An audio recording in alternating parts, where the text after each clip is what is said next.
Assalamualaikum warahmatullahi wabarakatuh.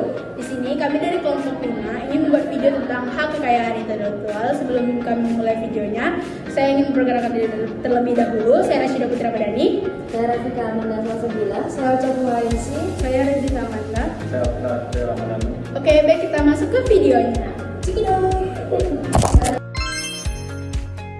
Hak kekayaan intelektual adalah hak eksklusif yang diberikan oleh negara kepada individu atau badan hukum atas hasil karya intelektualnya di bidang seni, sastra, ilmu, pengetahuan, teknologi, atau niaga. Tujuan hak kekayaan intelektual itu adalah untuk melindungi hasil karya, mendorong inovasi, dan mencegah duplikasi. Adapun prinsip hak kekayaan intelektual yaitu yang pertama ada prinsip ekonomi, yang kedua itu ada prinsip keadilan, prinsip kebudayaan, dan juga prinsip sosial. TRIPS yaitu Trade Related Aspect of Intellectual Property Rights adalah perjanjian internasional yang diatur oleh WTO atau World Trade Organization yang mengatur standar pelindungan dan penegakan HKI di negara-negara anggota. Isi pokok perjanjian TRIPS itu 1. Standar minuman untuk perlindungan HKI di semua negara anggota WTO. Yang kedua, persyaratan pendaftaran masa berlaku dan penegakan HKI. Yang ketiga, pengaturan mengenai jenis-jenis HKI seperti hak cipta, paten, merek dagang, desain industri, dan rahasia dagang. Yang terakhir yaitu ketentuan penyelesaian sengketa antara anggota terkait HKI. Yang pertama, menciptakan standar internasional perlindungan HKI. Yang kedua, mengurangi praktik perdagangan tidak adil akibat pelanggaran HKI. Yang ketiga, mendorong inovasi dan transfer teknologi antar negara. Dan yang keempat, memberikan perlindungan kepada pemilik HKI di tingkat global. Undang-undang hak paten peninggalan Belanda tidak diterapkan karena pada saat itu Indonesia belum memiliki sistem perlindungan paten yang memadai dan inovasi teknologi di Indonesia masih belum berkembang pesat. Undang-undang hak paten baru mulai diatur secara khusus setelah adanya kebutuhan untuk melindungi invensi-invensi teknologi. 1. Hak cipta melindungi karya seni, sastra, dan ilmu pengetahuan. Tidak perlu didaftarkan, tetapi pendaftaran memperkuat bukti kepemilikan. Masa perlindungan umumnya berlangsung seumur hidup, menciptakan dan ditambah beberapa tahun setelah kematian. Hak paten melindungi invensi teknologi yang memiliki nilai baru, inventif, dan dapat diterapkan dalam industri. Harus didaftarkan untuk mendapatkan perlindungan. Masa perlindungannya umumnya 20 tahun.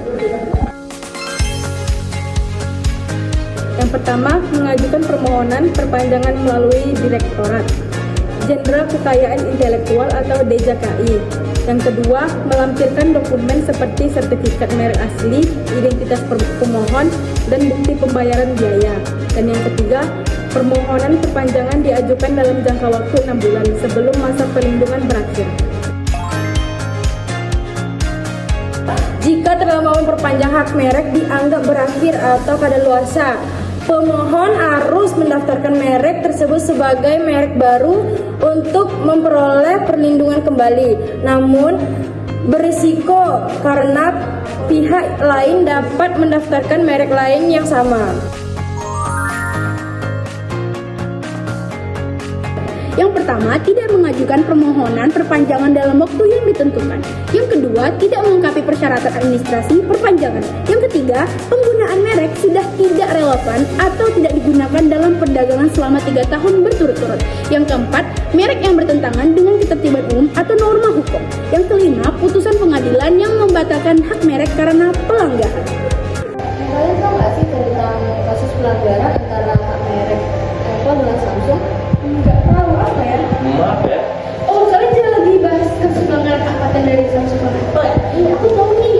Aku kejadiannya. Jadi, di tahun 2011 itu Apple mengajukan gugatan terhadap Samsung di Amerika Serikat. Nah, atas tuduhan bahwa Samsung telah melanggar paten desain fitur dan perangkat lunak pada produk iPhone dan iPad. Nah, seperti desain akademika, iPad aplikasi sama teknologi sentuhnya. Terus, ada tanggapan dari Samsung nih. Samsung marah tuduhan tersebut.